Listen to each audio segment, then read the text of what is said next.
Good afternoon, everyone. Good afternoon, and welcome to this regular meeting of the Budget and Finance Committee for Monday, December 8th, 2014. I'm Paul Krikorian, Chair of the committee. I'm joined by my colleagues, Council Members Blumenfield and Englander, and we are ready to proceed. Anybody who'd like to provide public comment on any agenda item or matters within the jurisdiction of this committee, please fill out a card and bring it forward.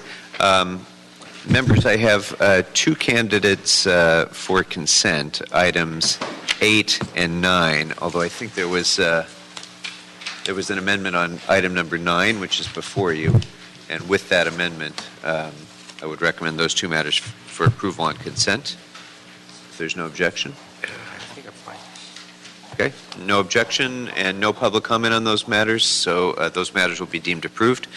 Now, what I would like to do, because every time we have an FSR, we have lots of people here to answer questions. But the committee is going to need to go into its closed session first. So what I want to do is, in order to allow as many people as possible to not need to come back here, I'd like to call item number, what's the FSR? 4. Item number 4. We're going to determine whether or not there are department-specific questions, and then everybody else will be allowed to go, and then we'll hold that on the table until after closed session for those departments that we still have questions about. So, members, first, item number 4. Item number 4 is the City Administrative Officer Report relative to the second financial status report for fiscal year 2014-15. Okay. I have no departmental specific questions. Mr. Blumenfield. I had a small one with Department of Transportation. Okay. And as long as you're labeling the degree of the question, I have very quick questions for Finance, GSD, but they're quick. So I don't know if you want to take these first and then go into it, but to you.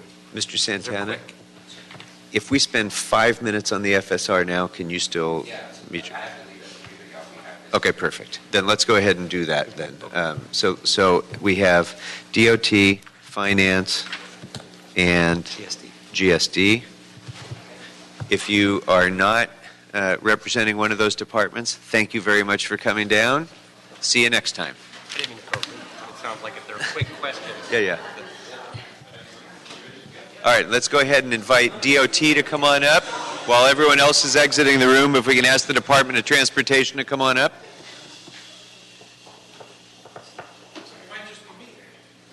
Good. Well, we don't need anybody else other than you. Oh, there's Will. Good.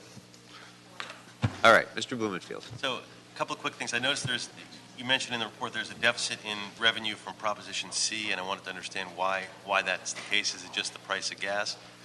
That's part of it. Will Halverson, Department of Transportation. There's not so much a revenue problem in Prop C, but an expenditure problem. We have a pavement preservation program that... Could you speak a little closer to the mic? I can't hear you. I'm sorry. I'm sorry. We have the pavement preservation, or an ambitious pavement preservation program that we are struggling to find funding for. The first half of the fiscal year, we have been charging Proposition C to complete that in overtime. Whether or not we continue to charge through a Proposition C work order as opposed to a general fund or a Measure R work order, the department is basically trying to find sufficient funding to continue to keep up with the Bureau of Street Services with regards to pavement preservation. You can't sustainably run a deficit in Proposition C. You have to... Yes, that is correct. So what's the plan? I believe that we are currently looking at prior year appropriations and determining whether or not those appropriations are still required. If not, we are closing out those appropriations and making funding available to continue the pavement preservation program. Okay. It sounds good. I don't want to spend too much time, but obviously we want to make sure that you're not going to, you're managing what you've got, albeit you need more, but so that we don't end up with a shortfall at the end there. Second issue was the reduction in revenue from ticketing, is it due to vacancy? It seems that the report said there's a reduction in revenue due to vacancies. I wanted to figure out how we're planning on filling that, but related to that, with the holiday season, I know we send a lot of white glove officers to the malls and those kinds of things, and it's generally, that's considered cost neutral because they pay for it. But if we're running a vacancy, then in essence, it's actually costing us money. Is that correct, or how are we mitigating that? Well, each mall or venue pays for the officer at an overtime rate, so there are off-duty officers that are assigned to those details. We don't use the on-duty officers. We're at least 25 short of our goal of 575, and we just did interviews last week, so we should be closing that gap this week by promoting part-timers to full-time, so they'll be out available for enforcement 8 hours a day instead of just 4. So the white glove service at the mall is not costing us more because of the vacancies in any way? No. Because you're using only off-duty officers, so the vacancy problem is its own problem. That's correct. Okay. All right, thank you. Thank you. Mr. Englander, anything for DOT? No. All right, thank you very much. Thank you. So let's go ahead and bring up Office of Finance next. Mr. Englander. Hi, good afternoon. How are you? I just wanted to find out where we were on our PCI compliance. When we had you here last, we were told that we were running a little behind and wanted to make sure that our residents and businesses that are paying online would still be able to, and so wanted to find out a sense from you on where we're at. Sure. My name's Clarissa Mullins from Office of Finance, and the PCI gap assessment is progressing. A number of departments are on track and expected to be able to complete their assessment, but a number of other departments are behind. What we're expecting is that, and we are in discussion with the card service providers, that as long as we can identify what the needs are for remediation, they will give us a window. Do we know which departments are further behind? Because some of the departments obviously use very little processing online, where others, we're very Sure. The heavy on. proprietaries are catching up. The proprietaries are the ones that are most behind, is what you're saying? Correct. So, and I would assume that's mostly DWP? DWP and airport. And Well, the good news, though, is that a lot of them don't store data. They are outsourced, but there still has to be the work to verify and do on-site visits. We expected today to have visits in Figueroa Plaza for Rec and Parks, Animal Services, but because of the fire, that Sure. may also fall behind. Yeah. I would say 60% are on track. So, is there any way to get a written analysis of this? I don't know if you keep written reports on what that means in terms of Sure. what those are. That would be helpful, I think, for all of us. But the question, I guess, particularly on our proprietaries, and what does that mean for the customers? When this kicks in January 1st, correct, under the new compliance by the feds, what does that mean to the customers who are paying online with credit cards? We expect them to be able to pay. However, should there be any breach or anything goes wrong, the liability and the entire risk will be shouldered by the city. Okay, that's a little scary. So, Well, I think as we go along with the assessment, we are already putting in place remediation measures. But I think as we are working with ITA as well, there will be a need to upgrade a number of systems. The vulnerability may lie in the infrastructure of the network. It doesn't sound like it would be it would be appropriate perhaps to do a deep dive at it this time, because this is really just an update on the FSR, and while it was mentioned in there briefly, I would ask perhaps if the chair would be willing at the next Budget and Finance Committee meeting to schedule this as an agenda item, and specifically if we could get caught up to date exactly on what all this means, so we don't come into the first of the year or the first quarter of the year finding out that we had all this liability and all these issues are out there, and residents and businesses can't pay for their services online, and we're exposed as a city, and what all that means. And I think we need to get a better understanding of what we can do proactively to get in front of this, because I don't know that we've actually had that ability to have a very detailed conversation. And that might be if there's a liability issue. It may be agendized for closed session. We'd ask the city attorney to look at that as well, if it's necessary, but I think it may be, but I'll ask the chair to use his discretion in that. Sure. Great. Okay. Be happy to do that as soon as we can get that scheduled. Yes, Anita, I will that's great. report, we will report back on the gap assessment, but I think overall, the city is in good shape, but we do have vulnerabilities. Great. Okay. Well, it'd be nice to know what those are and what we're doing Yes, proactively. Okay. Sure. Thank you. All right, GSD?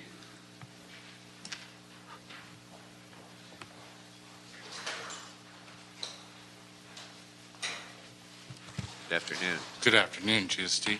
Mr. Hello. Englander. Yes, just a quick question on the, on page 14, it showed that the average cost of petroleum was high at $3.48 a gallon for diesel and $3.41 for unleaded. But currently, we're experiencing record lows at the pumps. I'm just wondering why that's not reflected. Well, those are early November numbers. We have some updated numbers towards the end of November. Right through November, as of November 24th, we're paying $2.64 for unleaded and $2.68 for diesel. Okay, so we have an updated number. I must not have caught the updated number. No, the report reflects like the higher numbers in the early part of November. We have data now that shows that we're paying a lower rate. Oh, okay, so the report did reflect the Correct. what I saw. Okay. So, but you have new data and new numbers. And we'll report that in. We'll have updated numbers by the mid-year. Got it. Okay. That was all I. All right, thank you very much. Would you like to have a CAO provide a brief overview, or are I've we read good? it all. The FSR. Fine. I'm fine. I mean, in the future, the tier 1, tier 2 thing, I think we need to figure out those, but we don't need to do that now. Okay, very good. Easiest FSR of all times. Thank you. Thank you very much. So the FSR then will be deemed approved. So thank you very much. That brings us then to our closed session items, 1, 2, 3, and 7. Is there anyone wishing to offer public comment on items 1, 2, 3, or 7? Seeing none, public comment on those matters is closed, and we will now proceed to our closed session.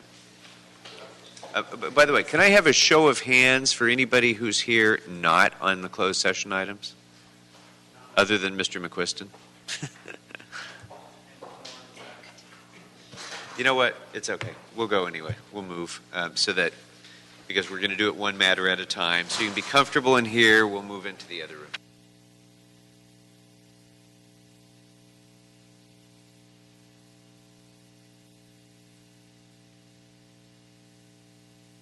And we need to consider action on item number 3 and item number 7, which were discussed in closed session. So let's first call item number 3. Item number 3 is the city attorney report relative to additional funding and term extensions for various outside council contracts. So if there's no objection, members, my recommendation would be to approve that item. And there's no objection. That'll be the action of the committee. And item number 7, please.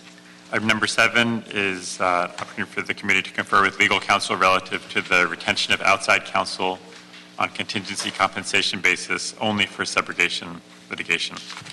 And is there any objection to concurring with the recommendations of the city attorney? Seeing none, that will be the action of the committee. So that brings us then to item number 5. This was also a matter that was discussed this matter and is related item number 2, which was considered in closed session. So what's before us is a proposal to, let me just make sure. Okay. The report that I have on item number 5 is a public report. Is that right? Yes. So the increases in funding under the contracts and the recommendations that are proposed. Right. And then to also include that one case, City of Los Angeles versus Ana Mara Santos, Yes. so that we can include that in the scope of services so we can pay their invoices. Okay. Very good. That was- So any other questions on on this matter, Mr. Blumenfield? All right.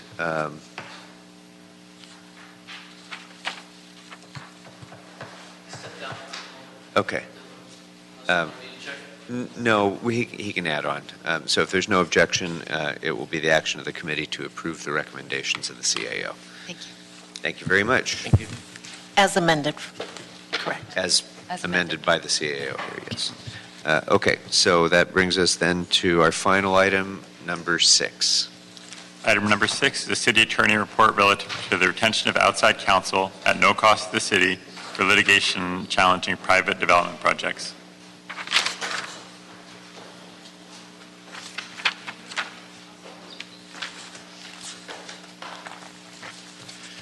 Good afternoon. Assistant City Attorney Tim McWilliams, along with David Michelson. Good afternoon. And what you have before you today is a proposed mechanism for the implementation of what has been a condition imposed on projects, development projects for many years in the City of LA, and that is a requirement that applicants pay the city's defense costs.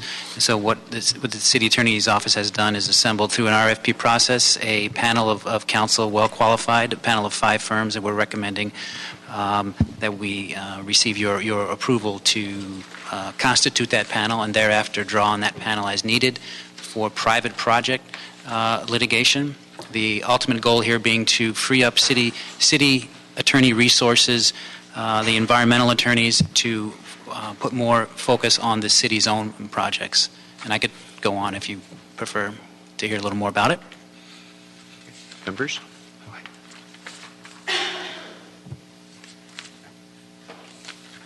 Wow, okay. Well, it seems like a good proposal to try to get more resources and retain more resources for our purposes. So what are the likely costs for this? These are all, the costs will be borne by the developers for all of these That's correct. actions, right? So, Correct. So there won't be any adverse impact on Correct. city's funds. It's only, I'm assuming it's only for new projects moving forward. It's not, can't be anybody that's already in the pipeline, right? Well, everybody in the pipeline is subject to the same condition as projects have been for years, to defend and indemnify the city in the event of this type of litigation. So any project in the pipeline or any future project, they all have that same condition. So this mechanism is in place for those projects as well. Right. For many years, developers have been promising the city to indemnify, defend, hold harmless, and protect the city if their project ends up causing litigation and the city gets roped in or sucked into that litigation. And this city has not sort of taken advantage of that opportunity, taken advantage of that promise. And now we're suggesting to do so. And my colleague, Mr. McWilliams, has actually done some research recently to reveal that quite a few cities in California also require this promise, just like we have for many, many years from their developers. But those other cities have been actually having those developers fulfill those promises. And so this is just now sort of the second part of what has been a 2-part promise. Second part is they step up, they pay for the representation of the city. The city hires the firm to represent the city. And I'm assuming it's just pre-entitlement. Yeah, so the promise is associated with the pre-entitlement. That's exactly right. And then the litigation ensues after the entitlements are in place, and they usually start or are about to start their projects. Okay, so I have 2 cards on this matter. First is Doug Arsenault, but I don't see Doug in the room. And the other is Leah Renee. Come on up. Come on up. Should we stay?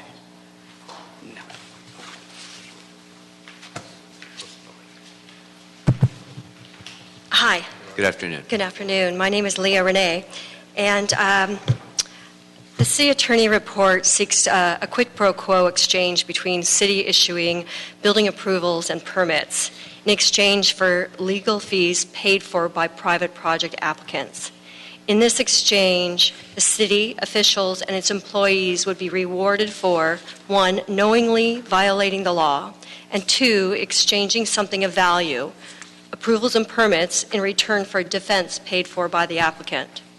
City Charter 103 states, every city official and employee is to perform their functions on behalf of the people of the City of Los Angeles. City Charter 271C states the city attorney shall prosecute on behalf of the people all unlawful actions. Applicants whose actions may be illegal cannot legally fund city defense. If the city were to be funded by applicants whose actions were illegal, then the city would be complicit with the illegal activity. The people would be without legal protections against illegal developments because the city attorney would be receiving defense payments from the violating party. If report is approved, it would also violate the people's constitutional rights to equal protection of the laws and Title 18 U.S.C. Code Section 666. If you approve the report, then pursuant to Charter 103 and 271C, the city will have a conflict of interest to the people in defending projects that should be prosecuted on behalf of the people. City must then provide funds for the people of the City of Los Angeles pursuant to abdication of duties, pursuant to City Charter Section 103, people not receiving the delivery and performance of city services, and City Charter 271.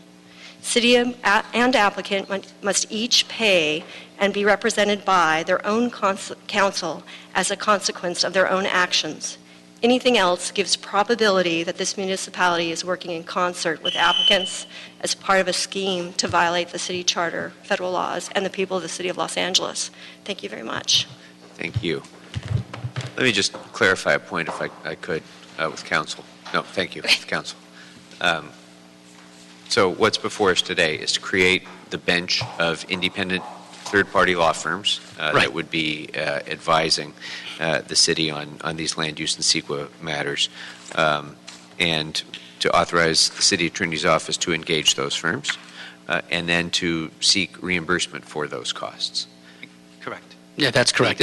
The allegiance of those law firms will always be to the citizens of the City of Los Angeles. Absolutely right, Councilmember. I'm glad you raised that. Those independent law firms would owe a attorney-client responsibility, a professional responsibility for which they could conceivably be disbarred if they were to vary from that oath of allegiance to their client, which is the City of Los Angeles. That's absolutely right. The law firms would be hired by the City of Los Angeles. They will be under the watchful supervision of the city attorney's office. They work for the city. They do not work for the developer. They do not take orders from the developer.